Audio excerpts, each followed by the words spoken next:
これよりあ、えー米 NGO 来日セミナー、米国のペレット産業と日本の再エネ、脅かされるコミュニティと森林を、開始いたします。本日司会を務めます地球人間環境フォーラムの飯沼小夜子と申します。よろしくお願いします。私たち地球人間環境フォーラムは、もう5、6年前からこの輸入木質ペレット、による、バイオマス発電の問題に取り組んできています。これまでにこの木質ペレット、輸入木質ペレットの生産地であるアメリカやカナダ、そしてベトナム、インドネシアなどの生産地を訪問してきました。で、今回は初めてアメリカからその生産地で、この問題に取り組んでいる人々をお招きして、このセミナーを開催します。アメリカの特に南東部、それから西部で、生産されている、あるいはこれから生産されようとしているペレットの問題について、直接皆さんにお話しいただきたいと思います。本日は、この、会場とそしてオンラインと両方で開催しています。会場の方はですね、非常に小さなお部屋で、20人ほどの方にご参加いただいておりますけれども、オンラインの方は、150名以上の方が登録をいただいており、非常にこの問題に対して関心が広がっていることが、分かります。では、本日のプログラムをご説明します。まず最初にアメリカ南部の森林バイオマスペレット工場環境汚染、排出許可違反というタイトルで南部環境法律センターのヘザー・平川さんよりお話しいただきます。次に、平等の実現コミュニティからの報告というタイトルでブラックベルト・ウィメンズ・ライジングという団体のポーシャ・セパードさんよりお話しいただきます。最後に、北米西部での木質ペレット産業拡大計画に地域社会が反発というタイトルでバイオフューエルウォッチのゲイリー・ヒューズさんよりお話しいただきます。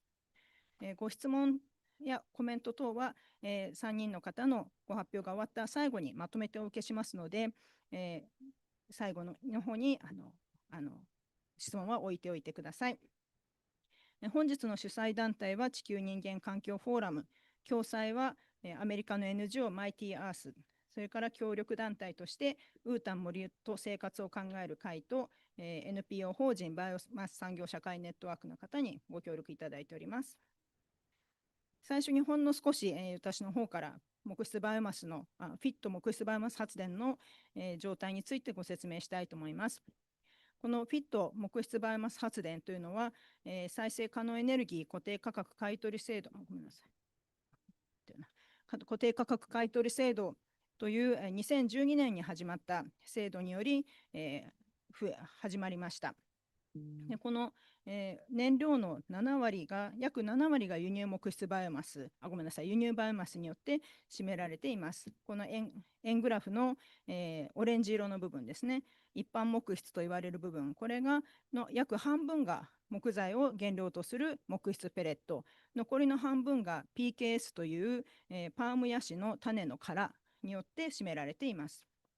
で実際には国産の未利用材、間伐材などを利用することが当初は想定されていたと思うんですけれども、実際にはこの未利用材というのはこの 10% のですね、緑の部分に限られています。でこのフィットが始まってから木質ペレットの輸入量は実に88倍にまで増加しています。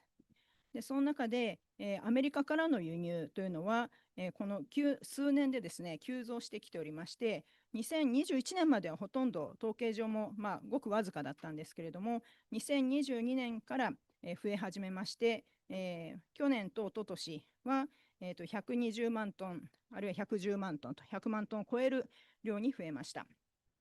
このフィットによってやっぱり輸入が増えたというのは、この買取価格が再生可能エネルギーとしてのバイオマス電力の買取価格が非常に高いことによって、事業として成立すること、それによって、より大型のものの方が収益が大きいということで、大型のものが急増したという状況にあります。しかしこのバイオマス発電はすべての電源の中で、石油を使った石油を燃料に使った発電について次いで高コストになっていまして、そのコストの7割が燃料費となっています。つまりこれが輸入の場合には燃料費の 7割の燃料費のほとんどすべてがですね、海外に出ていってしまうということで、去年2024年の輸入燃料費だけ見ましても、木質ペレットのために、1900億円。PKS、パームのヤシ殻の種、パーム角殻といいますけれども、そちらは、1400億円以上ということになっています。つまり非常に高いコストがですね、この燃料費として海外に流出している状況。それは私たち市民がですね、再生可能エネルギーをサポートするための費用として、負担しているということになります。本日の資料ですけれども、私たちのウェブサイトの方に掲載しておりますので、下の今こちらに出ております QR コードの方から必要な方はダウンロードしてください。では、ごめんなさい。では、ここでヘザーさんのお話の方に移りたいと思います。ヘザーさん、準備お願いします。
Sorry for the false start. Good afternoon, everyone. Thank you for having me. My name is Heather Hilliker, and I am an attorney with the Southern Environmental Law Center, a nonprofit environmental legal advocacy organization focused on the Southern United States. At SCLC, I have been actively engaged in our biomass work for the past 8 years. Today, I will talk about the many issues with this industry and the impacts on the southern U.S.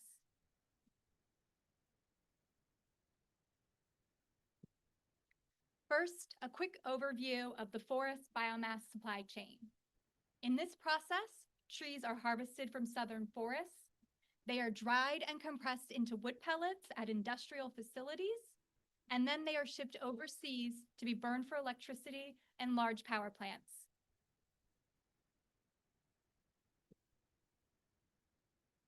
Despite industry claims, burning forest biomass is not low carbon or carbon neutral.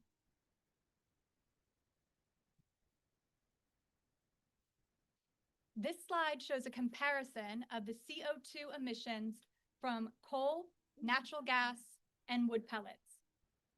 Like coal, wood contains carbon and releases carbon dioxide when burned. But because of its higher oxygen to carbon ratio, burning wood releases more carbon dioxide per unit of energy generated than burning coal, about 50% more. But many countries treat biomass as renewable and carbon neutral.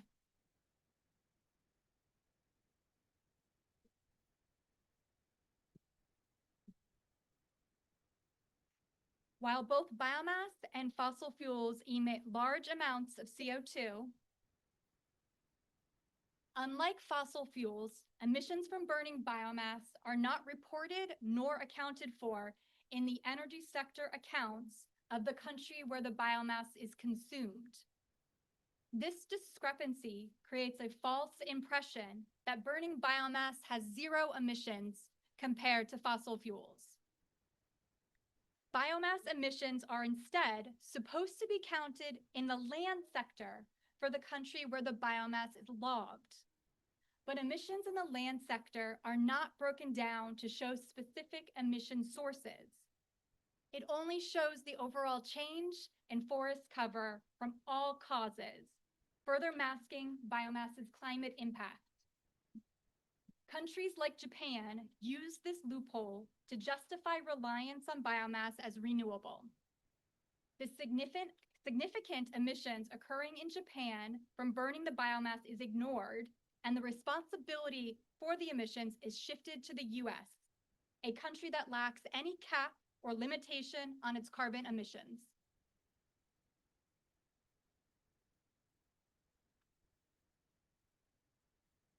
Turning to the southern US, although pellet mills first claimed to use twigs, branches, and other waste materials, many independent investigations have shown that wood pellets in the southern US are produced from whole trees, like those shown in this picture.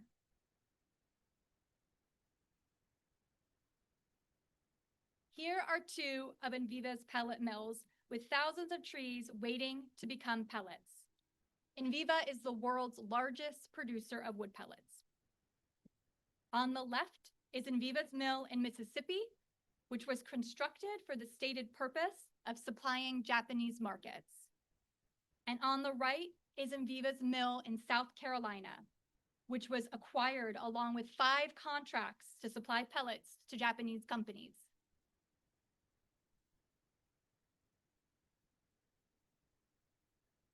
This is a photo of Drax's pellet mill in Gloucester, Mississippi. This mill directly abuts a community which has repeatedly complained about dust, noise, traffic, and air pollution from this facility. Drax has supplied pellets to Japanese markets and is seeking to further expand operations in the Western US for this purpose.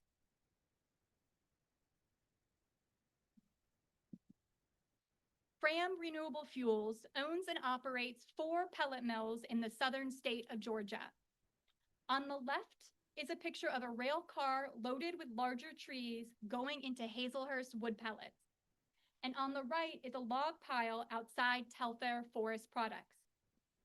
Fram's president has acknowledged the opportunities presented by the growing Japanese market in biomass, and Japanese bankers have previously expressed an interest in getting pellets from these mills.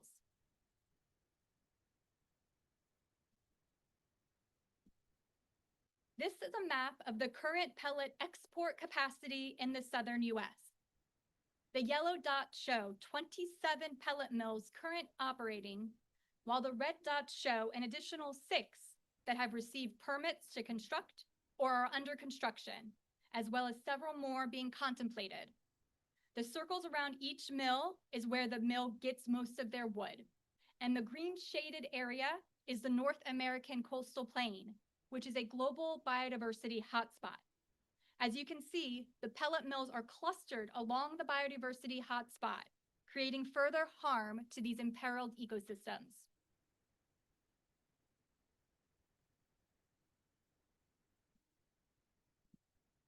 I'd like to turn now to the air pollution associated with this industry. Large quantities of air pollutants are emitted along the entire biomass supply chain. First, trees are harvested in the forest. Then they are brought to a pellet mill where they are cut, debarked, chipped, and dried. Next, the wood is crushed and compressed into pellets. And finally, the pellets are shipped overseas and burned for electricity. Along with greenhouse gases, these processes emit volatile organic compounds, nitrogen oxides, and particulate matter, all of which can cause serious health problems, including asthma, coughing, throat irritation, bronchitis, and even premature death. Pellet mills also emit significant levels of hazardous air pollutants, a category of pollutants regulated more stringently because of their toxicity. Many are carcinogenic or are capable of causing acute respiratory and neurological conditions.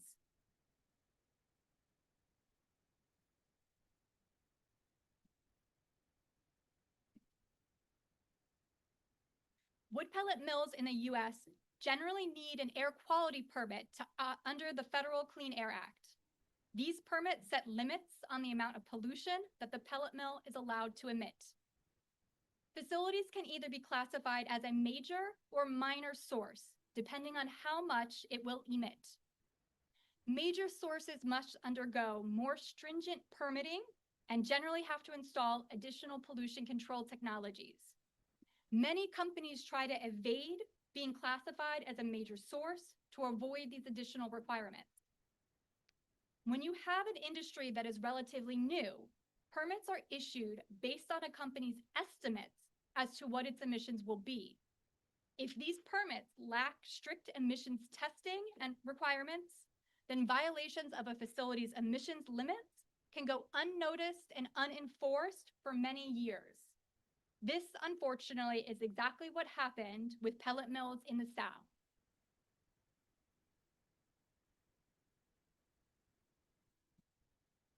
This industry has a history of underestimating pollution levels. In 2018, the Environmental Integrity Project conducted an in-depth review of pellet mills in the US South. By that time, the first few VOC emissions tests at other pellet mills were done. The analysis applied the results of those tests to other pellet mills to calculate how much they were actually emitting as opposed to what they estimated they would emit.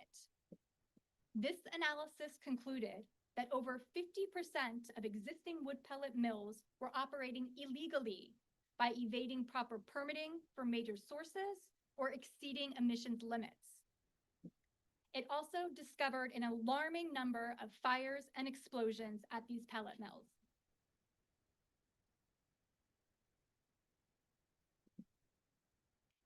While many of these violations went unnoticed, there have been a large number of enforcement actions taken by state agencies against pellet mills. So far, I've documented over 100 enforcement actions across 10 states and 25 pellet mills. It amounts to thousands of individual permit violations, including for exceeding emissions limits, failing to operate pollution control technology, failing to conduct required monitoring, and other reporting and record-keeping violations. All told, these violations have resulted in over $7.3 million in fines against the pellet companies.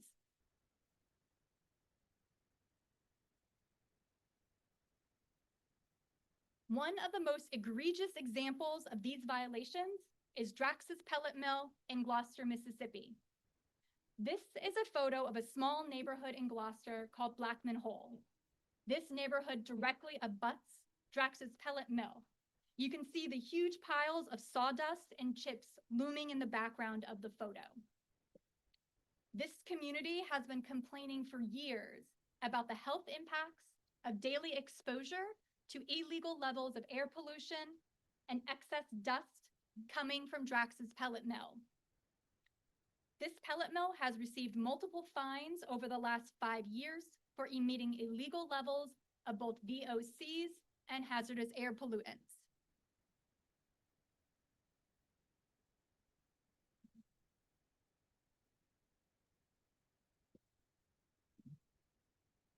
Here is a graph Drax made showing VOC emissions from the Gloucester mill since 2020.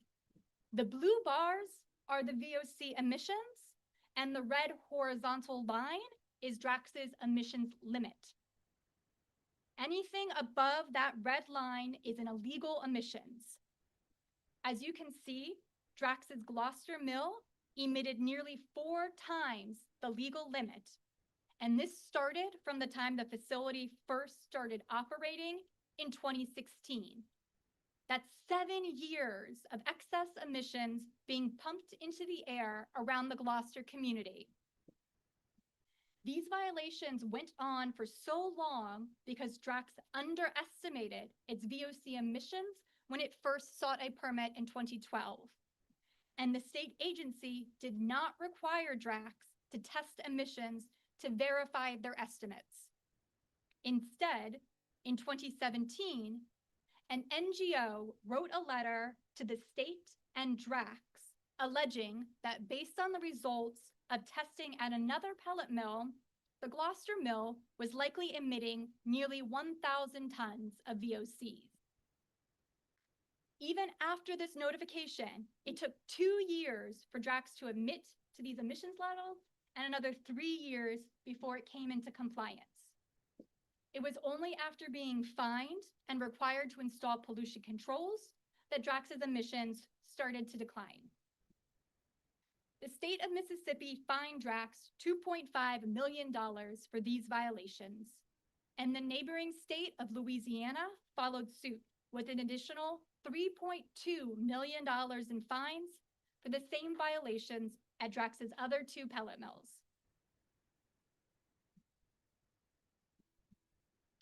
But shortly after Drax was fined for the VOC violations, new emissions testing at the Gloucester mill showed that it had also been emitting illegal levels of hazardous air pollutants. These are toxic pollutants that are especially harmful to humans, even in small amounts. Similar to VOCs, Drax initially underestimated emissions for HAPs, allowing it to be permitted as a minor source with an emissions limit of 25 tons per year. But emissions testing was not required until 2021. That testing showed a HAP's emissions were almost double the legal limit. The state issued a notice of violation in 2023, and Drax had to reduce its pellet production levels in order to comply. Subsequently, Drax attempted to modify its permit to allow it to increase its emissions to this level, but it was denied by the state due to the company's history of noncompliance.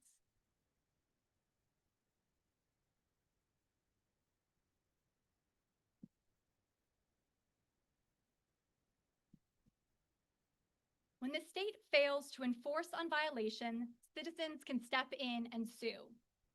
Over the past 8 years, my organization and the Environmental Integrity Project used citizen enforcement mechanisms against 7 different pellet mills. In 4 of these cases, we negotiated settlement agreements that included penalties against the company, requirements to install additional pollution control technology, more comprehensive emissions testing, enhanced monitoring and transparency, limitations on production, and community benefits agreements. In 2 of the other cases, the pellet mills closed down shortly after or during litigation, and in 1 case, the state agency revoked the company's permit during the case.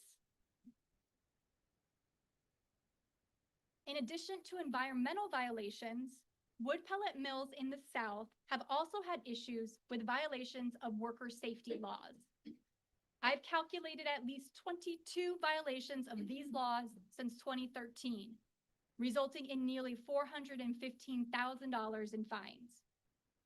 While some of these were minor violations of health or safety requirements, some of these incidents resulted in significant injury or fatality of the employee. Finally, while air pollution remains a primary concern, operation of these pellet mills negatively impacts the health and well-being of these communities in many ways.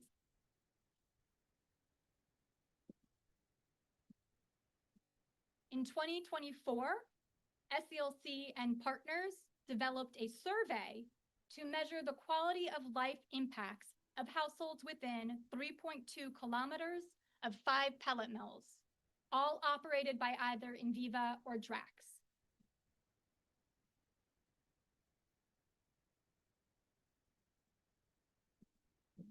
Overall, their survey found that 91% of all households living within 0.8 kilometers of a wood pellet mill experience dust, traffic, or noise at least weekly.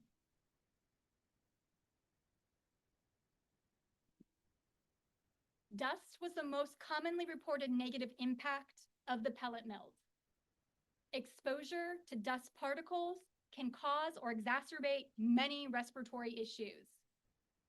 Over half of all respondents reported that they experienced dust at least weekly, and 67% of those within 0.8 kilometers of a pellet mill experience dust daily.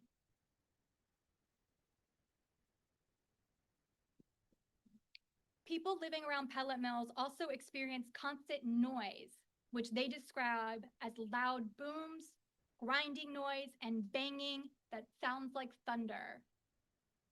Most respondents living within 0.8 kilometers of a pellet mill experience noise at least weekly, with 77% experiencing noise daily. Traffic associated with pellet mills includes noise, poor road conditions, and frequent roadside woody debris.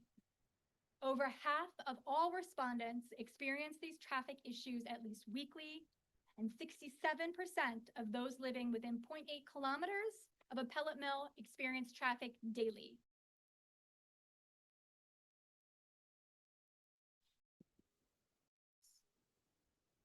The survey also asked 2 questions related to health. One was about symptoms, and the other was about diagnosed medical conditions. 58% of respondents reported at least one of the health conditions or symptoms associated with pellet mills, including cough, eye, nose irritation, and throat irritation. In 4 of the 5 surveyed communities, 86% of respondents reported that at least one family member had been diagnosed with one of the diseases associated with or exacerbated by pollutants emitted from wood pellet mills. We hope that the results of this survey will help local communities fight back against pellet mills in the future. In closing, I'd suggest that anyone interested in buying, incentivizing, or investing in forest biomass first look to the compliance history of the wood pellet companies and specific pellet mills, as well as complaints raised by local communities. Support should not be provided to companies that have compliance issues. Moreover, pellet mills should be required to minimize air pollution to the greatest extent possible, not just the maximum allowed by law. This can be done by installing a full suite of pollution controls like RCOs and RTOs, as well as continuous emissions monitoring systems to ensure compliance at all times. Dust can be minimized by enclosing equipment, erecting berms, and watering roads and dust piles. And the worst impacts of noise can be eliminated by ceasing productions at night. While the climate impact of this industry cannot be mitigated, harm to people can be reduced through these and other measures. Thank you.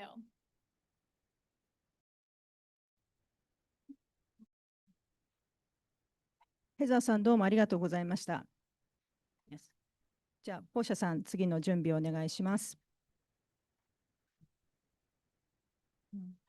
私たち地球人間環境フォーラムはマイティアースとあとバイオマス産業社会ネットワークとともに、3年前ですね、3年前に今の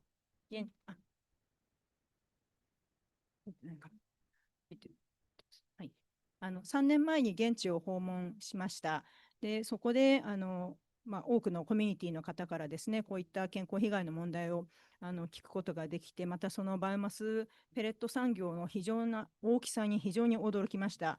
本当に日本ではちょっと考えられないような大規模な、ペレット工場がですね、さっきの写真にあったようにコミュニティのすぐそばに存在しています。では次はポーシャ・シェパードさんからその実際のコミュニティの、で活動している話をお聞きしたいと思います。ポーシャさん、よろしくお願いします。Good afternoon, everybody. My name is Portia Shepherd, and I'm from the great state of Alabama, and I'm very happy to be here with you today.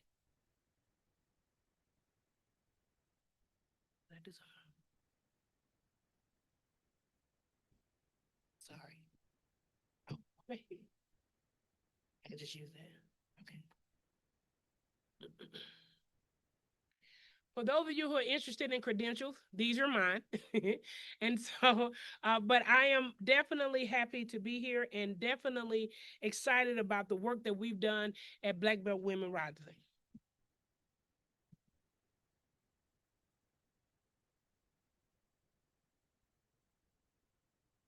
So who is Black Belt Women Rising? Well, we are a gender and environmental justice organization located in the state of Alabama, serving 7 counties in the Alabama Black Belt for prevention through prevention education, training, and advocacy.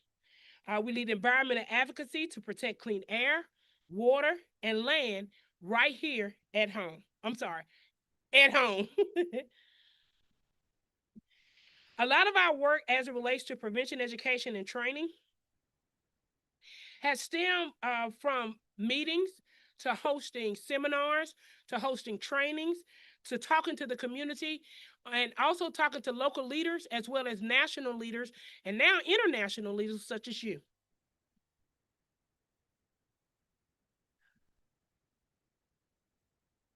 So let me tell you about my home. Our office is located in a town called Uniontown, Alabama. It is a small town of just 2,107 people. We're 51% above the poverty line, but we're 49% that's below the poverty line based on the 2020 census. Our population is predominantly African American, and we do have small percentages of other races that live in our community.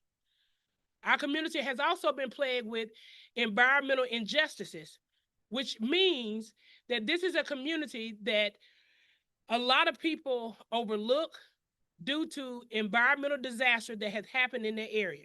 They're mostly poor areas, mostly African American, and mostly in a rural state of mind. In 2008, in Harriman, Tennessee, in the United States, there was a coal ash spill. In that coal ash spill, tons and tons of coal ash poured over this town, killing people as well as making them sick. But our local leaders, although it was harmful in that area, thought it was a good idea to dump this in our backyard in Uniontown, bringing 4 million tons of coal ash right in our community, doing the exact same thing that it did in Harriman, Tennessee. As you see, it looks like a mountain, but it's not. It is trash from 33 different states, as well as coal ash from Harriman, Tennessee.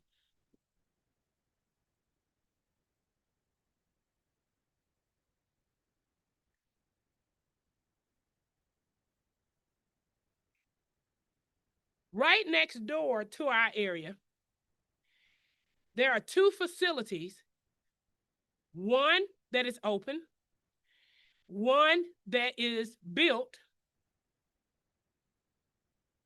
all of which that are in environmental justice communities. If you look at the map, you see Alabama here. You have Uniontown, which coal ash in the dirt. You now have Demopolis that has wood pellets being shipped. And you have Enviva, which is in Epps, Alabama, who's getting ready to ship to you.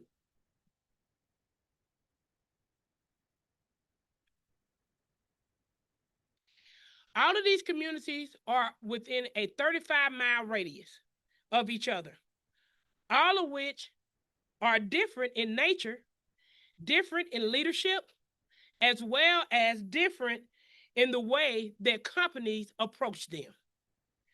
Before we go into Alabama, I want to take you to Mississippi.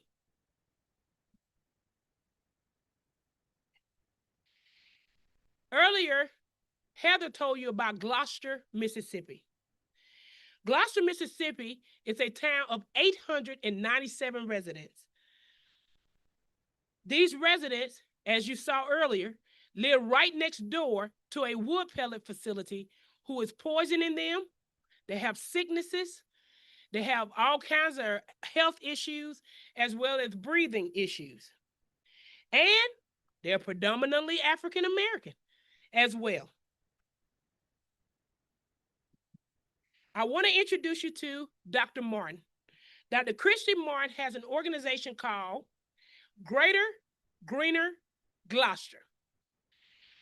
Greater Greener Gloucester are citizens fighting back against Drax. Now, I want you to have an understanding of the leadership in Gloucester, and I want you to hear the difference in the leadership in Alabama. In the leadership in Gloucester, her mayor and council is on the side of the company, even though the company is poisoning them. They have no one to go to. The people that are supposed to protect them are harming them even worse. But Dr. Martin, her, and as you see, her mother, goes all the way to the United Kingdom, to Drax headquarters, to meet with them because they are not afraid. And they stand up for their community as well as themselves because they live there. Some of the cool things that she's done and the citizens of Greater Greener Gloucester. Recently, in Mississippi, the DEQ Permitting Board. Now, this is a board, like in Alabama, we have the Alabama Department of Environmental Management.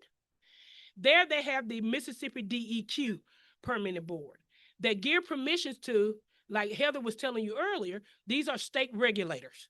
These are the people who are giving them permission to and set the limit of how much pollution that they can and cannot put in the air. Well, this Drax, who received a lot of fines, and they got tired of being fined, had the audacity to go to this board and ask them to increase the amount of pollution that they are doing to this community. But surprisingly, the Mississippi DEQ Permitting Board told them no. And that was a huge victory for that community. Now, here's the other part. When you talk about leadership and the importance of electing individuals who can speak for you, their mayor wrote a letter in support of a company poisoning not only his community, but himself. This is important because it stops and it shows how corrupt these companies and these leaders can be. This also happens in North Carolina. Sorry.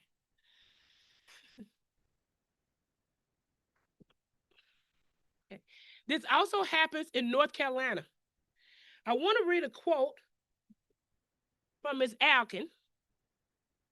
She says, as it relates to coal ash, as it relates to biomass, I can wash it away, but it comes right back. It's in everything we used to have cookouts in the backyard. We can't do that anymore. We used to because the stuff that's out there, it is everywhere. These are the same things that we're hearing in Uniontown as it relates to the coal ash. Although this is 2025, the fumes and the things that come out of that landfill making people sick. People can't even take walks around their area where they live. People can't even sit outside because of the fumes that comes from there. These are all similar patterns in environment and justice communities because the company just want to make money. Now, I told you about Gloucester leaders. I got to tell you about the Black Belt of Alabama leaders. Now, I call it the Black Belt simply because on record it says it's because how deep and dark our soil and thick our soil is. But the truth of the matter is, it's where majority of the Black people live in the state of Alabama. In these two areas, though, Sumter County, where Epps, Alabama is, where in Beaver, who's going to ship their wood pellets to you, will come from. This is a town of 266 people. This is just like a little village. And this little village has some amazing people. Matt Porter and the amazing city council, they did something unique that most cities in the other communities in North Carolina and in Mississippi did not do. They protected their community. Now, when we saw in Beaver approach was a little different than it was when it was in North Carolina. In Alabama, when they came to the community, they offered incentives up to $500,000 to this community. That was unheard of. Other communities have asked for this, but ELPS got it. But even though ELPS received this money, they didn't do like Gloucester leaders, take the money and run, or in Perry County, take the money and build a house. They took the money, but they also agreed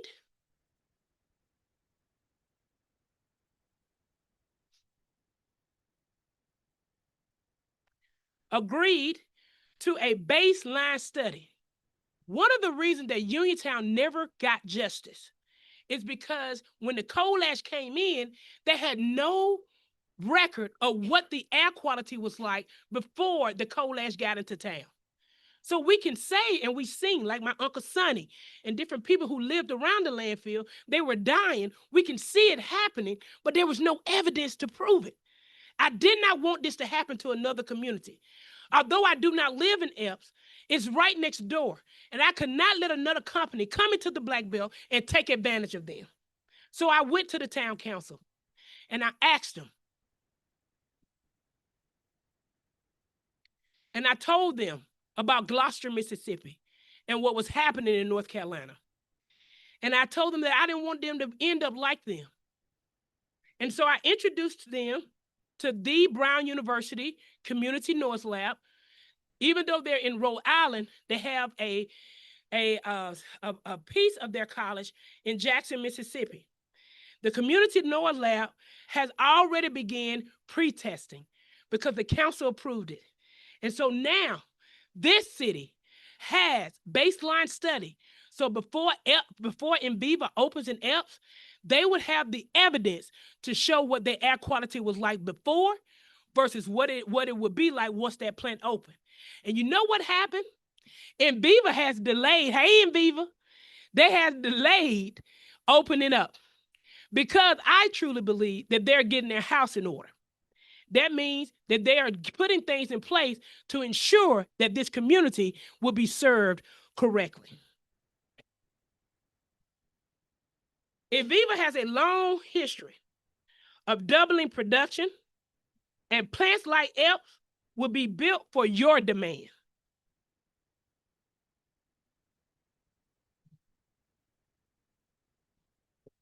Okay? I want to tell you about Demopolis. Demopolis, Alabama, is a little different as well. Although Demopolis, is predominantly Black, its leadership is predominantly white. They also, thank you, they also have had their approach to be different as well. They were also given an incentive from this company, which is something Gloucester, Mississippi has not gotten, but Demopolis did. And so one of the things that they have done, thanks to SELC, their local government has put those demands in place to protect their community. But our community in Demopolis, I just want to share something quick with you. Demopolis Hospital, which is Whitfield Regional Hospital, is the only hospital in a 7-county radius. So what does that mean? That means that if we get sick, now when I had my heart attack about 4 years ago, I only had to drive 10 minutes to the hospital. If that hospital closed, I would have to drive 2 hours to the hospital. We don't have trains like you guys have here. We got to get in a car and drive because we're in rural. It's kind of like Sheba, where we were yesterday. Very rural area, and it's a long way from home. Demopolis emphasized local partnerships, and it is a proximity to a small community, which is the Saltwell community. And Enviva has offered community donations to infrastructures and a measly $10,000 grant to the school system. Now, this is a company that made millions and millions of dollars and only gave $10,000 to a school system. And that's my problem with a lot of these companies. They're not respecting the community that they're in. Now, what I want you to take away in my last 3 minutes what I want you to take away from this conversation today. One, the plants haven't been controlling their pollution. If they can't control their pollution, they must stop. You guys are unique here in Japan. Enviva is dependent on you, which means if you guys don't give them any business, they're not going to remain open. That's the power that you have. That's why I am here. I am here to get you to understand the power that you have for our communities at home. The local community have no power, but you have all the power, Japan. Enviva, again, is dependent on you. You can tell them, for example, I need you to invest $20 million in Whitfield Regional Hospital in Demopolis, Alabama, to save over 80,000 people. You can tell them, I need you to put those things in place and those pollutant controls in place so these communities won't be poisoned like you've done in other side of the country. This is why I need you, Japan. I need you to stand up for us. They need you to survive. They will not survive without your money. You have way more power than me. Although I may be bigger than a lot of you in this room, I don't have the power that you possess and the demand that you can put on these companies to ensure that they protect the community that is servicing you. So when you cut on your light, you can see, but we're dying when we're at home. Together, I feel that if we do this together, we will protect not only your communities, but we can protect ours. And the last thing I want you to do, I want you to come to the Black Belt of Alabama and see us for who we are. Come see our land. Come see the people that will be, hopefully, if you do right. But if you don't, that will be hurt by what you're asking for. And I think by seeing that, a lot of the decisions that have been made might change. Again, my name is Portia Shepherd. I'm from the great state of Alabama. This is my team in Alabama, and we are here to answer any question that you may have. Thank you.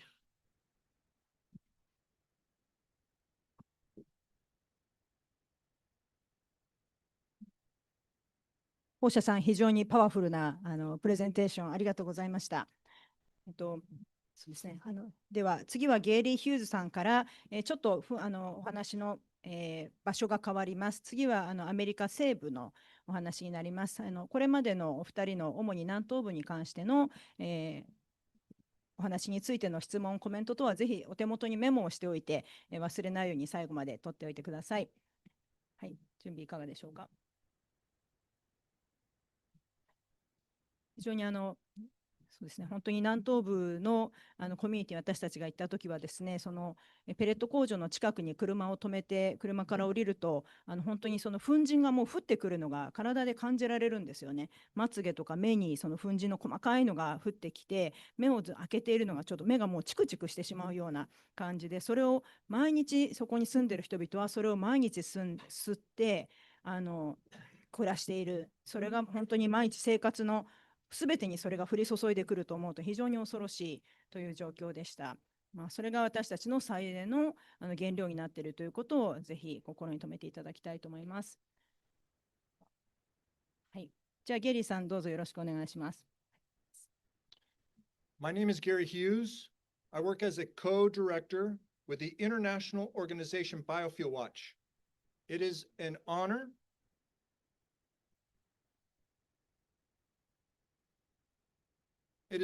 to be in Japan participating in this delegation from the United States, raising alarm about the global wood pellet sector.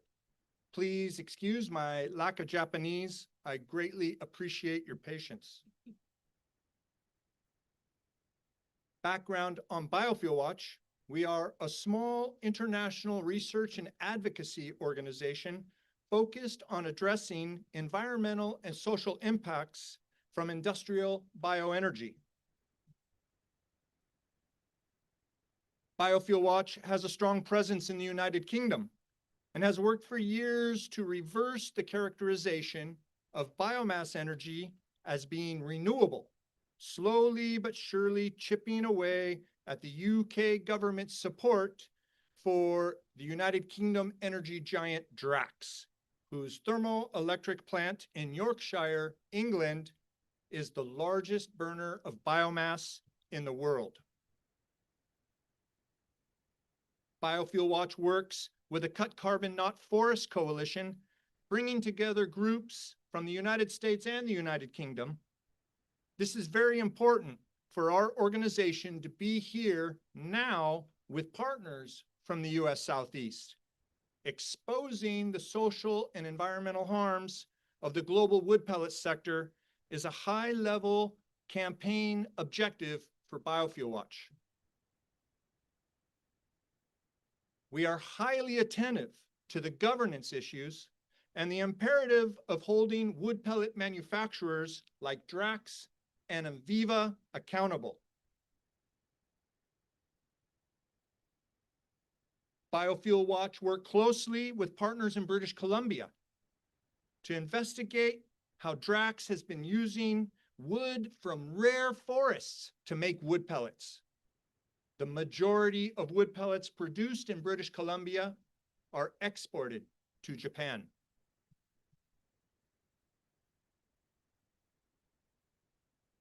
Thus, knowing what has been happening with the wood pellet industry in the Southeast United States and British Columbia, when we learned of the Golden State Natural Resources proposal to bring an export-oriented wood pellet sector to California, we raised the alarm and went into campaign mode with a large coalition. We have learned enough about the wood pellet industry to know that it promised great harm if the sector got established in California, and that holding the sector accountable relied on putting a halt to the proposed expansion. California has long been a host to a very aggressive forest products industry, and we have seen the rise and fall of the pulp industry, watched ancient forests be liquidated, and still see raw logs being exported to markets around the Pacific Rim, including Japan. An export-oriented wood pellet sector would have only repeated the mistakes that have been made over many decades. The DTE Stockton biomass energy plant that you see pictured here is a 50 megawatt thermoelectric plant.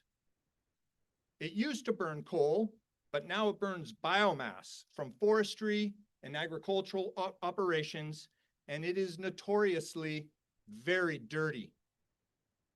The domestic biomass industry is a major threat to forests, and the emergence of an export-oriented wood pellet industry project in California was very alarming.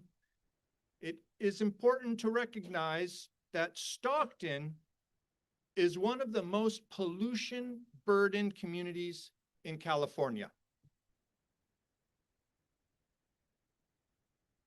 Even as the majority of wildfires in California do not even occur in forested landscapes, natural processes like fire are a part of the forest ecology in California. However, the industrialization of forests, the impacts of legacy logging, and the establishment of monoculture plantations have created conditions that facilitate extreme fire behaviors.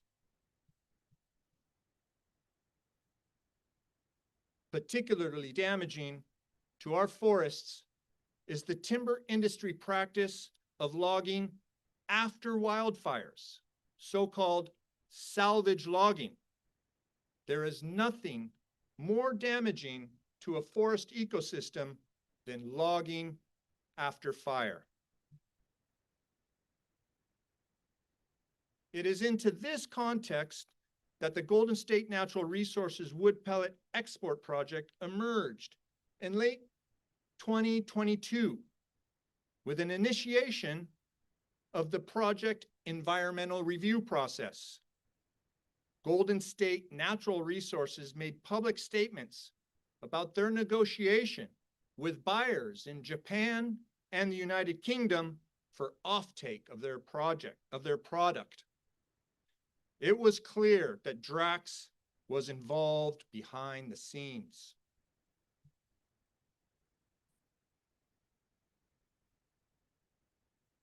The potential impacts of the project on forest ecosystems were of great concern. The proposed project would have removed trees of any type and size within a 100-mile radius of each pellet facility to manufacture 1 million tons of wood pellets every year, damaging habitat for sensitive and endangered species and harming forest ecosystems. It was then in February 2024 that we confirmed that Drax had signed a memorandum of understanding with the directors of Golden State Natural Resources. I spent a great deal of time in the field ground truthing the GSNR project proposal, including locating and taking photographs of the sites that were proposed to host the wood pellet manufacturing facilities. This photo is of the proposed pellet plant site in the central Sierra Nevada. And this photo is of the site in remote, beautiful, and wild North California, in an extensive wetland in the heart of the Pitt River watershed, where it was proposed to build the 700,000 tons a year wood pellet manufacturing facility that would have irreversibly changed the nature of this place. We also engaged with many different decision-making authorities, such as the Port of Stockton, where the pellet storage and shipping facility was to have been sited. Stockton is a small city that is already heavily burdened by pollution.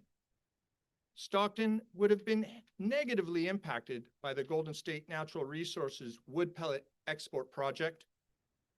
We worked closely with community groups in Stockton and developed a unique coalition from across the state, from across the country, and from around the world to campaign against this wood pellet export project.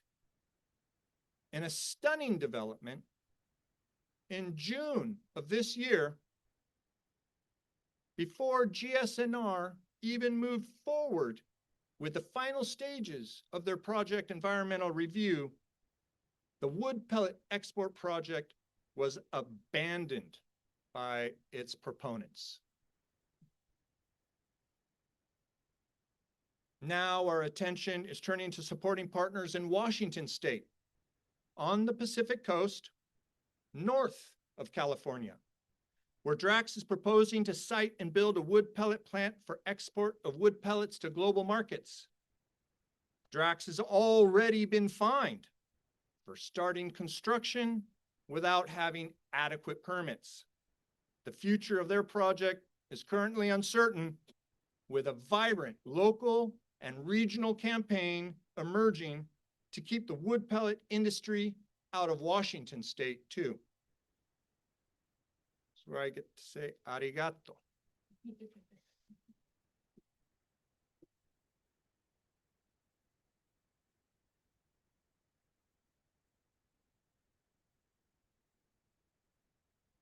ギャリーさん、どうもありがとうございました。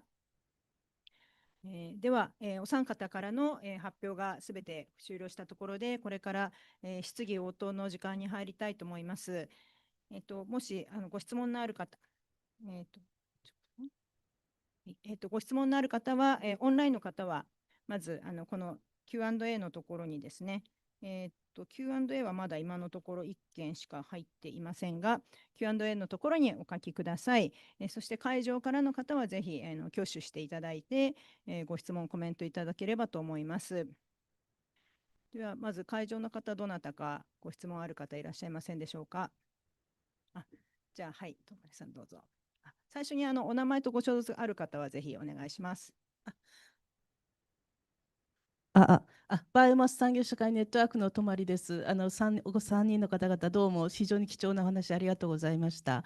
最初のヘザーさんのお話の中に出てきたですね、このペレット工場に関わる火災とか爆発、あるいは労働安全の関係で、死者も出ているということなんですけども、これ、日本でも今、非常にですね、ペレットのですね、サイロなどの火災とか爆発事故が多発しておりまして、非常に関心のあるところです。で、日本がですね、フィットにおいては合法なペレット、燃料でないとダメだということなんですけれども、これらの問題で違法行為というものが行われているんでしょうか。その安全に関する法律の状態とか、もう少しここについて詳しく教えていただけないでしょうか。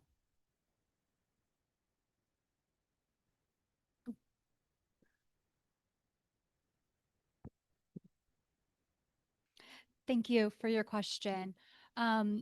So as it relates to the fires and explosions, to be honest, there are numerous fires and explosions that have happened at both wood pellet manufacturing facilities and port storage silos.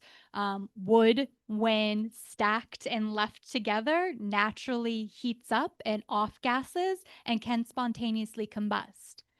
For the fires and explosions, I honestly don't know if there have been legal violations associated with those. They are often not, the results of the investigations related to the fires are often not reported on, just the fact that the fires existed. As it relates to the health and safety laws, there is a law called OSHA, OSHA, Occupational Safety and Health Act. That is governed by the Occupational Safety and Health Administration. So they have specific laws and regulations related to health and safety for workers on site. So yes, pellet mills have violated those laws. It is not something that I am an expert in, but I have been able to find at least, I believe it was 22 incidences of fines, each of which could be multiple violations. And they could be anything from dust related to some fatalities, falling over something. Some of the fire related fatalities might be included. So, yes, in those instances, and in instances where pellet mills violate air quality laws, the pellets produced from those pellet mills were produced with illegality involved. They were produced from a pellet mill that had violated several laws.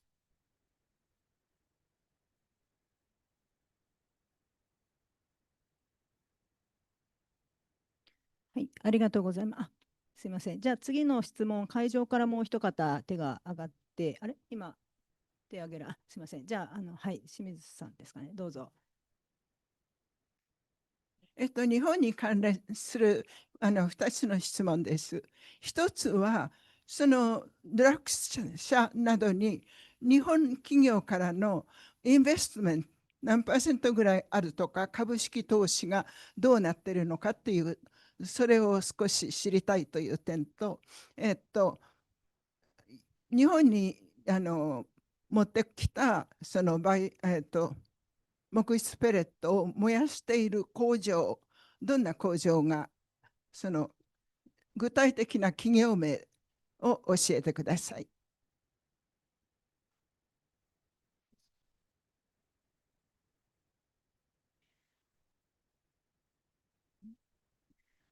はい、じゃあ今のご質問については日本側から少しご説明したいと思います。実はそのドラッグス社とエンビバ社ですね、エンビバ社の方が世界最大のペレット生産者、2番目がドラッグス社と言われていますけれども、これらの企業への日本からの直接の投資というのはおそらく行われていないと認識しています。本当の詳細は実はわからない部分がありますけれども、今のところそれは確認されていません。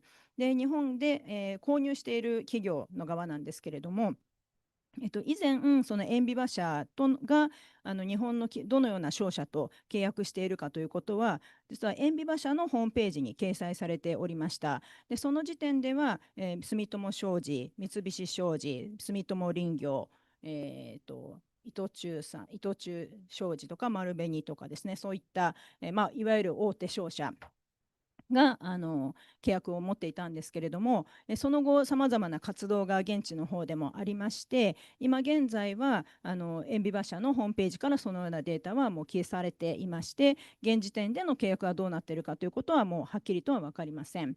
で、あとそのお話の中にも少しありましたけれども、去年の春に塩ビ馬車は一度倒産してるんですね。倒産して今その企業再生手続きが認められて、今その企業再生の途中にあります。なのでその過程でいろいろその生産量が減ったりとかですね、拡張するはずだった工場が拡張できなくなったりということがさまざま起きていまして、日本の企業との契約、その長期的、日本のフィットでは長期的な安定調達を求めてますので、日本の企業との契約なんかもその時点でいろいろ契約交渉、改めて値段をもっと高くしてくれとかですね、さまざまな交渉があったようで、もともとあった契約が切られた部分、なくなってしまった部分も複数あるというふうに認識しています。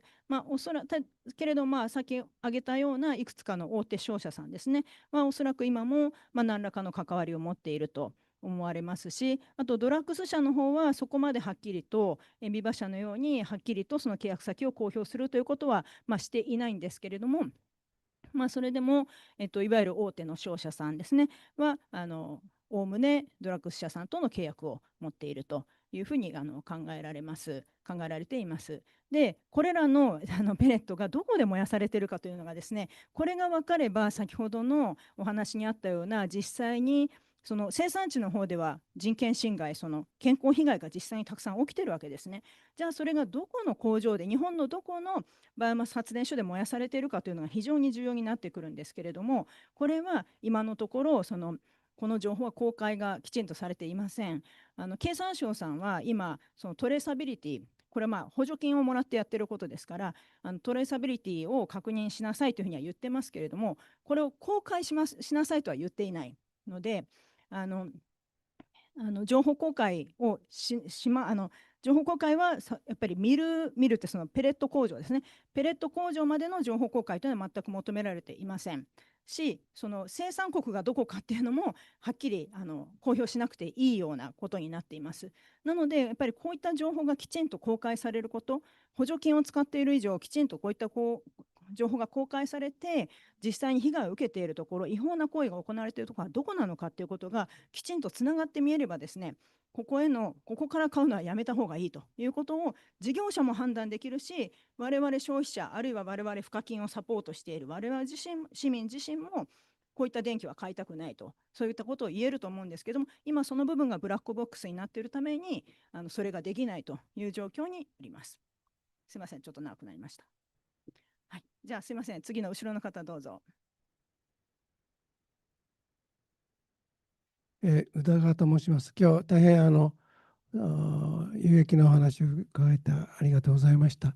一つお伺いしたいんですけども、今のアメリカの連邦政府っていうのは、地下資源についてはですね、掘って掘りまくれと言ってですね、やっておりますけれども、今日のお話ですと、いわゆる森林資源ですね、これに対して州政府は非常に理解があるというか、保護に対して理解があるというようなお話があったわけですが、それに対して州政府とか訴える人たちに対してアメリカの連邦政府が介入したり圧力をかけたりしてきているということはないんでしょうか。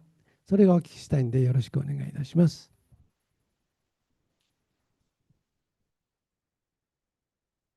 これについてはギャリーさんの方からお答えいただけますね。お願いします。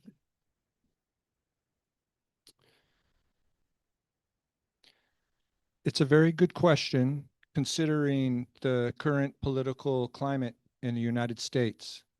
There is no question that the Trump administration is pressuring state governments to deregulate. And we are seeing that happen in the forestry sector, both at a federal level as the Trump administration has made many gestures to opening up public lands, federally managed lands to timber extraction, including bioenergy.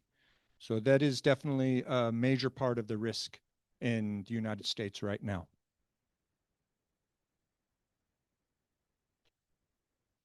I'd also like to add something briefly. When it comes to the southern United States, what's important to understand is that the vast majority of forests are privately owned, not publicly owned, and there is nearly no regulation on what a private landowner can do with their forests.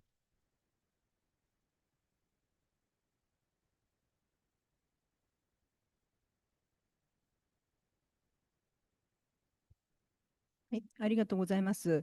では、ここで少しオンラインで来ております質問を、読みたいと思います。はい、まず1つ目ですね、ヘザーさんのお話で、地域社会の調査を、3.2 キロ範囲、2マイルということですかね、を対象にされたのは一体どういう理由でしょうかということ。もう一つ続けて、ペレット工場が汚染防止装置を備えれば工場が稼働を継続しても良いというふうにお考えでしょうか。以上2点お答えくださいということです。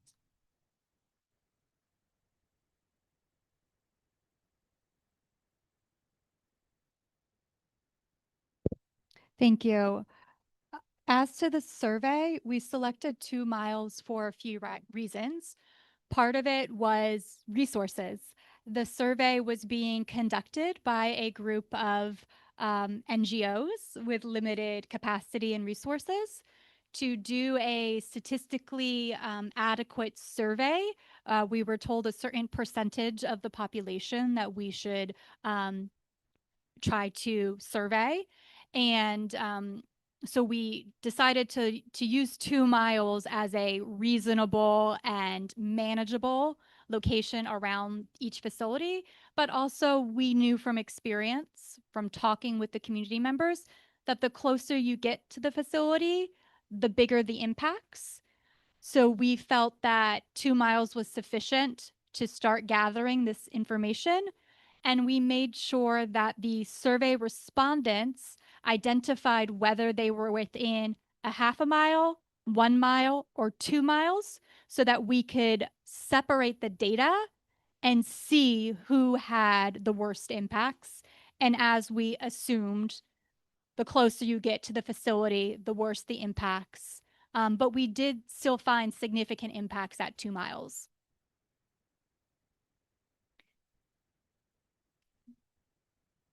And as to the second question, no. Pollution control technologies will go sufficient and effectively utilized pollution control technologies will go a large way in reducing the amount of pollution that is being emitted and that the communities are exposed to. But the law allows for certain levels of pollution. And these communities are burdened with multiple sources of pollution. The cumulative effect of that with the pellet mills adds additional harm to these communities. Additionally, the climate impact of the entire industry and burning these pellets cannot be mitigated in that way. But if a company is determined, for whatever reason, to rely on wood pellets and biomass, at the very least, they need to make sure that they are using companies that are doing the most they possibly can to follow the law and protect local communities.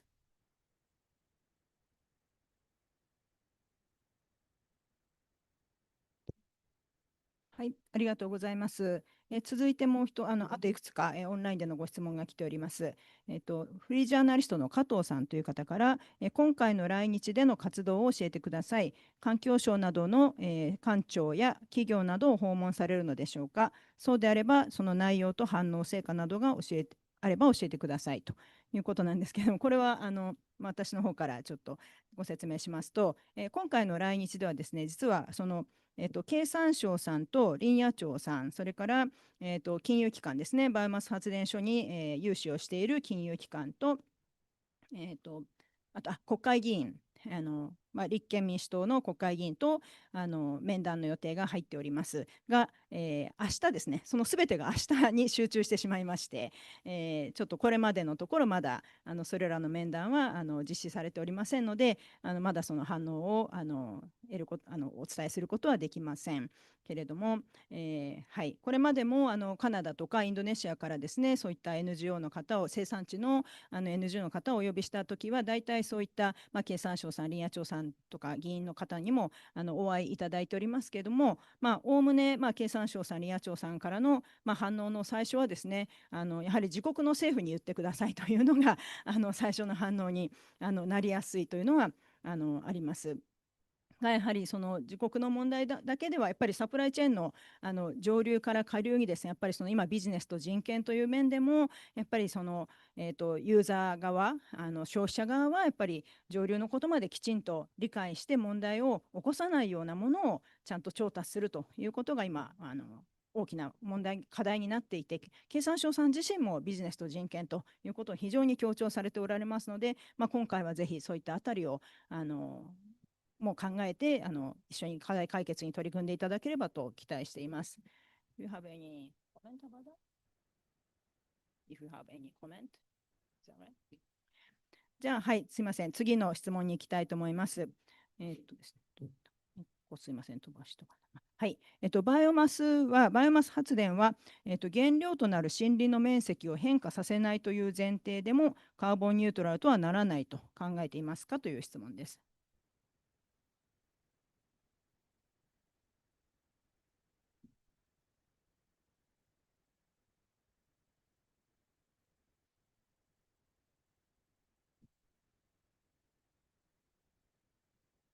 ではギャリーさんお願いします。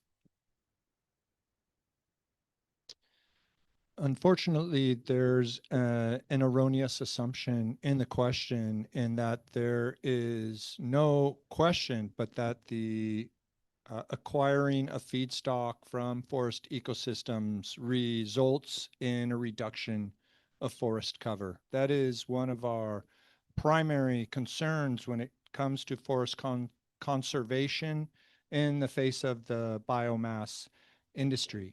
For instance, from our own experience with the Golden State Natural Resources Project, though that company again made claims to they would only be using waste from sawmills or the trimming and branches from forest management, they said in their environmental review documentation that they would be taking trees that would be as big as 3 meters in diameter. So the biomass industry does present very real and physical threats to forest ecosystems.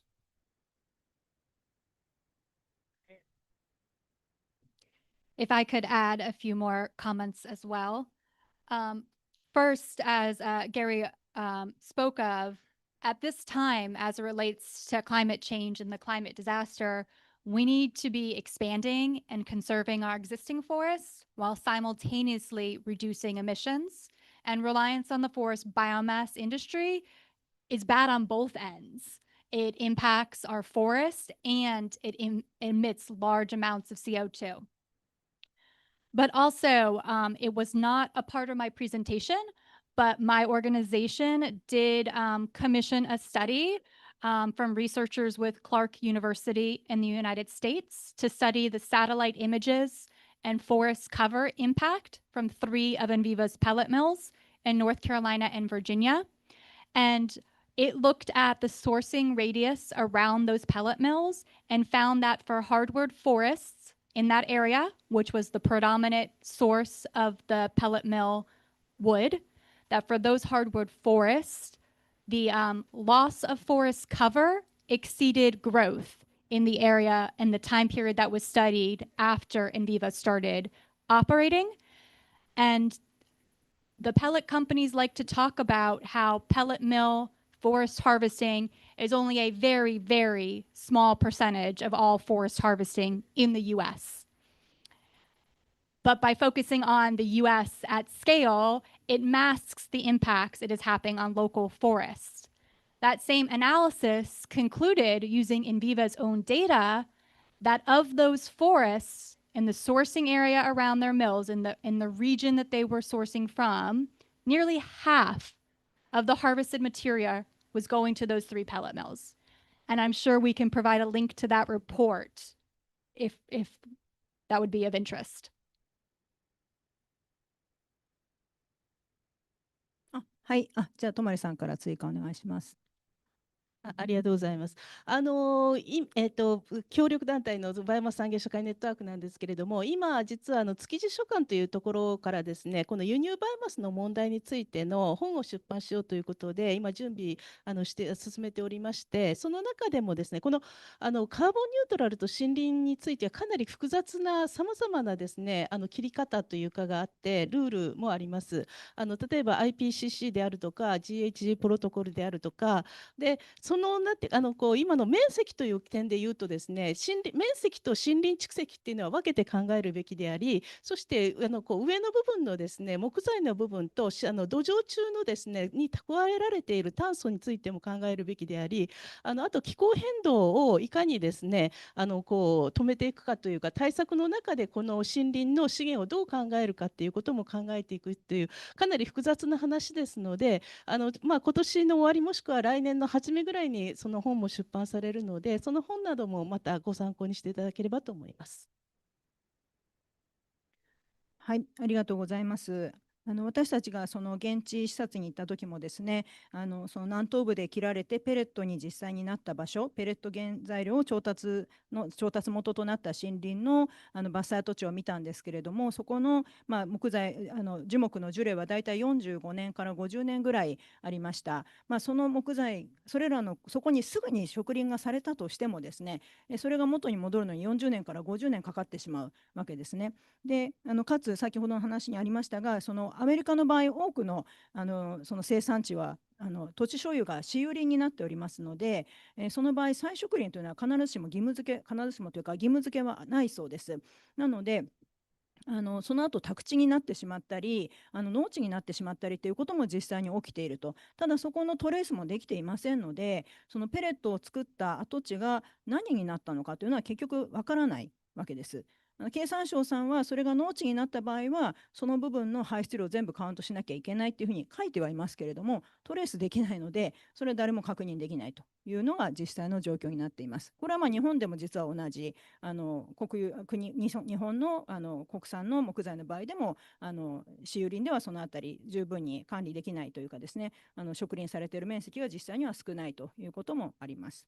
追加でした。はい、じゃあ次の質問に行きたいと思います。これはギャリーさんの方に質問です。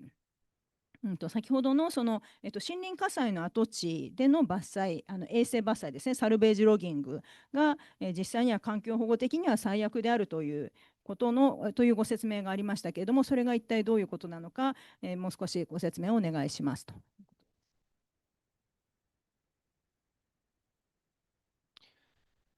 It has become a practice over many decades in forested landscapes that have been committed to industrial wood product production for the harvest of that burnt timber, as it were. But what we have learned, and it was so important that we just mentioned soils, is that the forest is evolutionarily adapted to fire. The fire disturbance in the native forests of California is essential for the reproduction of the forest. But when one goes in to actually extract the timber after the forest, not only are you removing all of the forest structure when the forest is at its most vulnerable state, you're also very severely damaging the soils. And the soils are as hard to recover as any other aspect of the forest ecosystem. Thus, we do try to draw attention to the dangers of salvage logging, to value the fire impacted forest for the unique biology and ecology that it represents, and to really request a move away from this very destructive industrial practice. はい、ありがとうございます。すみません、残り時間があと5分になってしまいまして、今オンラインの質問あと4件いただいておりますので、ちょっとスピードアップしていきたいと思います。ヘザーさんに、調停合意という、問題解決のための合意についてですね、調停合意という言葉がありましたけれども、それはどういったことか説明をお願いします。Yes. So a settlement or mediated agreement basically means that we have, or someone has sued a company. In these cases, it was multiple pellet mills, or threatened to sue them through formal legal measures. You send a notice letter of your intention to sue them. And then you have conversations with the company on whether you can resolve your issues without having to proceed with costly and timely litigation. So we have had several instances of these settlements with pellet companies, which I can't go into too many details. With less than 5 minutes, we can send the official settlement agreements if that's of interest. But oftentimes those lawsuits are saying that the company is emitting more than it's legally required to, or has the wrong permit under the law. And so the settlement agreements often involve ways for them to reduce their pollution levels to what is allowed by law. And that can be done through pollution control technologies, additional ones that they didn't already have, as well as reducing production levels, the amount of pellets that are being produced. It has also included more testing requirements for the facility to make sure future violations don't occur. In some cases, we have been able to get the company to agree to benefits to the community, money for air quality monitors for the community, and dust control protections. And in one situation, a company agreed to stop operating during certain hours at night. はい、ありがとうございます。残り時間、3分になってしまいましたので、ちょっとすいません、せっかくいただいたご質問ですので、すべてご回答いただけるようにしたいと思いますが、少し時間を超過してしまうと思いますので、ご容赦ください。もしお時間の可能でない方はご退席いただければと思います。どうも申し訳ありません。では続けます。3名の方にそれぞれお答えいただきたいんですけれども、解決策としては何をご提案されますか。木質ペレットを地元の人々の生活と環境を守る形で本質的に持続可能な方法で製造する、道はあるのでしょうかというご質問です。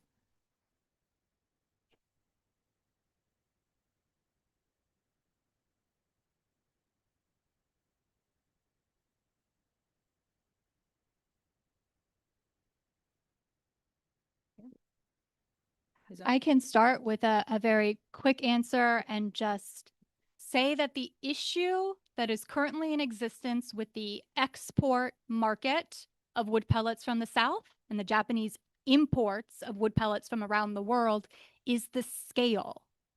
When you're talking about woody or forest biomass, it's coming directly out of the forest and being burned for large-scale electricity production. You cannot do that in a climate-friendly way. It's an issue of scale and material. So there are theoretical ways to do quote-unquote biomass at very, very small scales and using non-forest materials. Those have different impacts, but that's not what we're talking about. And at that scale, companies like Enviva and Drax would not be able to operate. Thank you. Go ahead.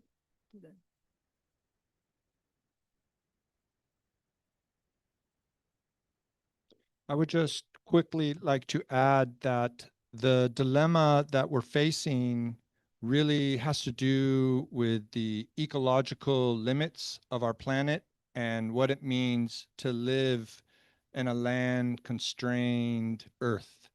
It really has to be a rethinking of our levels of consumption. And when it comes to energy as well, there needs to be a much thorough level of planning and consideration of all the impacts. There is no easy way out, and unfortunately, bioenergy has been considered very convenient, and the impacts have not been made public. So that's why we're here today, and we appreciate everyone's attention to these issues. And I will add to that and just say that you can't do any of this without local input. That has been the problem, even for you here in Japan. You know, we met a community in Chiba yesterday, and one of the activists that we met with, he talked about it. You know, the pellets burning for 4 months. You burning for 4 months, and you smoking out of the community, and you don't even go and talk to the community. This was in, I cannot say it right. What, can you say it for me? Yeah, that area. But I knew it was in Chiba. So you got to have local input in all of these conversations, and stop thinking small of these communities simply because they don't have the numbers that you have on a city level. That doesn't mean that they're stupid, because they may not can communicate the way that you would like for them to, or on the level that you are on. They still have a voice, and include them in those conversations. はい、ありがとうございます。では、少し残りがあります。かつての日本の公害もそうでしたが、ペレット工場で働く人々の中には、地域の方もいるのでしょうか。そういった場合、地域の中での圧力などはあるのでしょうか。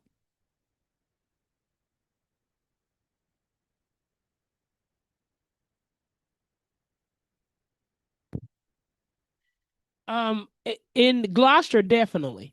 The difference between Alabama and Mississippi and North Carolina is that, one, in Beaver is not opening up yet.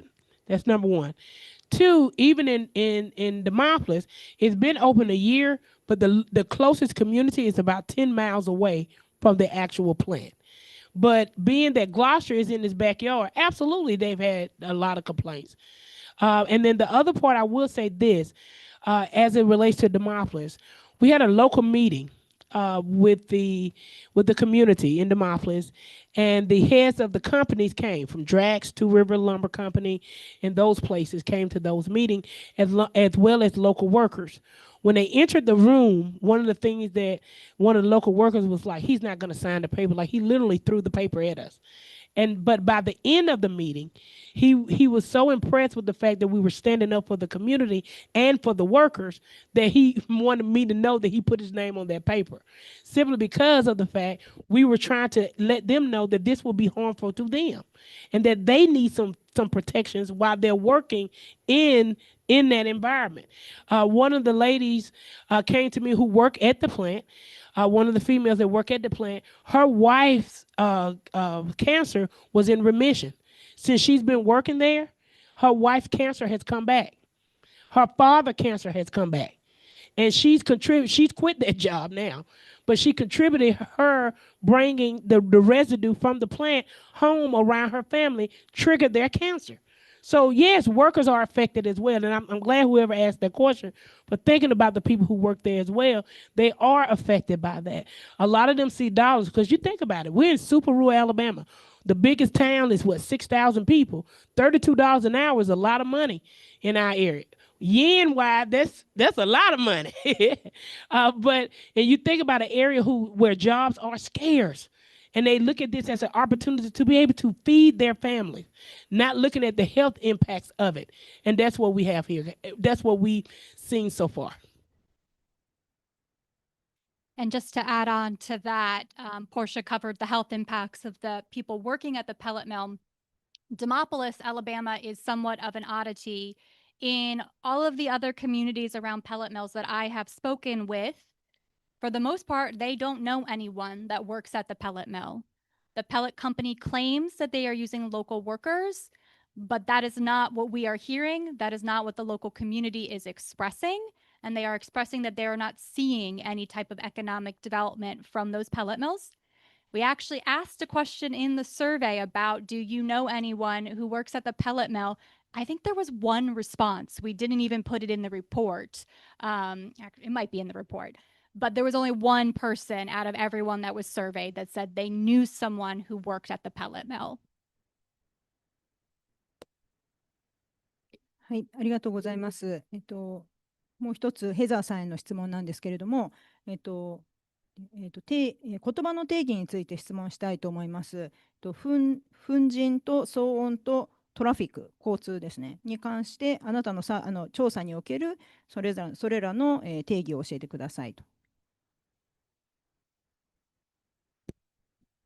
So we would have to, I'd probably have to pull the actual survey document to see.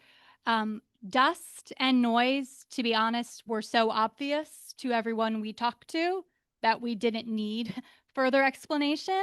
The traffic was defined to include noise from trucks, debris that fell off of the trucks, and what did we say? But it was those impacts from the traffic. But we also included in the survey questions under those areas for them to write in additional information if they wanted to provide more. And so for the noise, that's where we learned about them calling it booming noises, sounds like thunder. That was a quote. And some people put in other information.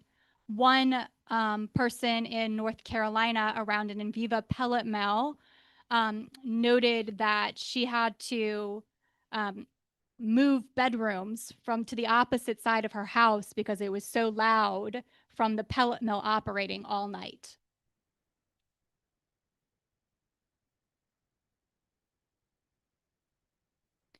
はい、ありがとうございます。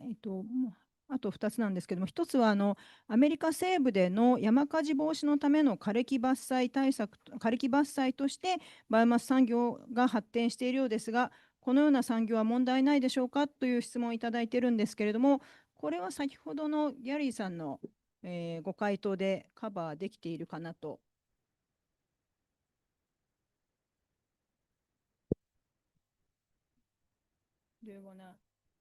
追加したければ、Yes. 簡単に短くお願いします。はい。It is definitely true that there is a fairly significant domestic biomass industry in California, very often very closely associated with existing timber operations. Also, the state, under their climate plan, has promoted biomass strongly and what they call the actual utilization of woody biomass. And so bioenergy has been incorporated into the state of California climate planning, where California, therefore, is facing the same dilemma as in many places where biomass is being erroneously characterized as renewable and carbon neutral. So the biomass industry is very large in California, and that is why we were so extremely alarmed at the proposal to bring an export-oriented wood pellet sector to California that would have manufactured and exported 1 million tons of wood pellets a year. It would have been a 10% increase in the full sum of wood pellet production in the United States.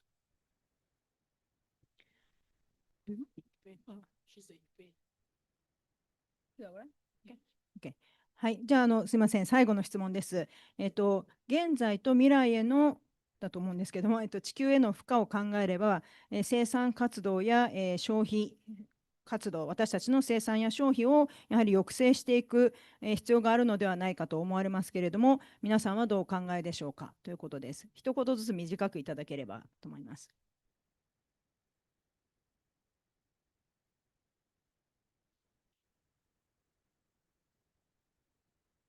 I definitely concur. It's not an easy route forward, but part of why we're in this difficult decision is because so many decision makers for so long have kicked the difficult decisions on down the road.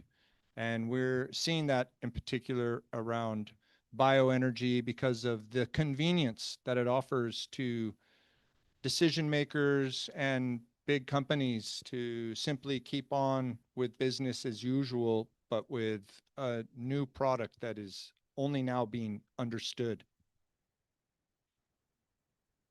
Business is cutthroat. Business is cutthroat, and it's often about $1. And a lot of times they don't take into consideration all the things these nerds are telling you about today. And then a lot of times, again, the community is left out of those conversations because they want them to be left out because they don't want to bring the human aspect to business. That's the main thing of that. And I think that if they start doing that more, a lot of these decisions that they are making, they wouldn't make when they include the people who will be affected.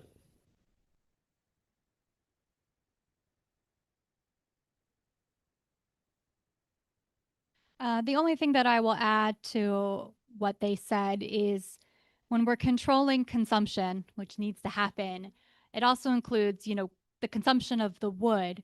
And if the trees are going to be harvested, there are far better uses for them than burning them. Burning trees is the absolute worst thing you can do with them for a climate perspective. And so I would just say that more needs to be looked at cascading use principles, hierarchies of uses, if the wood is going to be extracted.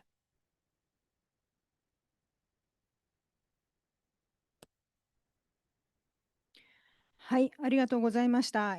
時間を超過して申し訳ありませんでした。非常にですね、今回本当に初めてアメリカから特にですね、南東部のコミュニティからわざわざ非常に遠いところを来ていただいて、そして他のお二人も本当にまだですね、時差ボケが治ってない状態でこのようなセミナーで発表していただきました。どうもありがとうございます。まず拍手でお礼を伝えてください。ありがとうございます。バイオマス発電に関しては私たちこれからもまたいろいろな情報をお伝えしていきたいと思いますけれども、先ほどの最後の話にもあったように本当になんでこれができるかというと本当にビジネスのためお金のためであって再エネという名前ですけれども本当はこういった生産地にですね多大な負荷を人権侵害も含めたそして人々の健康被害を含めたですね非常にそしてもちろん森林生態系にも大きな負荷を与えているということをお伝えしてでこの制度がですねより本当に良いものに果たしてバイオマス発電に本当に良い方法があるのかっていうのは本当に私たち検証して私たちのお金を使って支えているものですので見直していかなければいけないと思っています。でこういった問題について私たちが調べたところですとかさまざまな情報を掲載しているウェブサイトを最近作りましたので今画面に映していますけれどもぜひご覧いただいて参考にしていただければと思います。でまたですねはい。でまた次回ですね割とすぐなんですけれども、10月の8日に、責任投資原則という、責任ある投資をしましょうというそんな投資家向けのレポートがあるんですけれどもそこから見た日本のバイオマス発電への課題というタイトルで、またオンラインのセミナーを開催しますのでぜひご参加ください。で本日のセミナーに関してアンケートをご用意していますのでぜひコメント質問等ありましたらまたお寄せください。で本日の資料はウェブサイトの方に掲載しておりますしヘザーさんたちの作られたレポートとかですねさまざまな情報もそちらからリンクを貼っておくようにしますのでぜひご参照いただければと思います。では本日は長い間本当にどうもありがとうございました。これにて終了としたいと思います。ありがとうございました。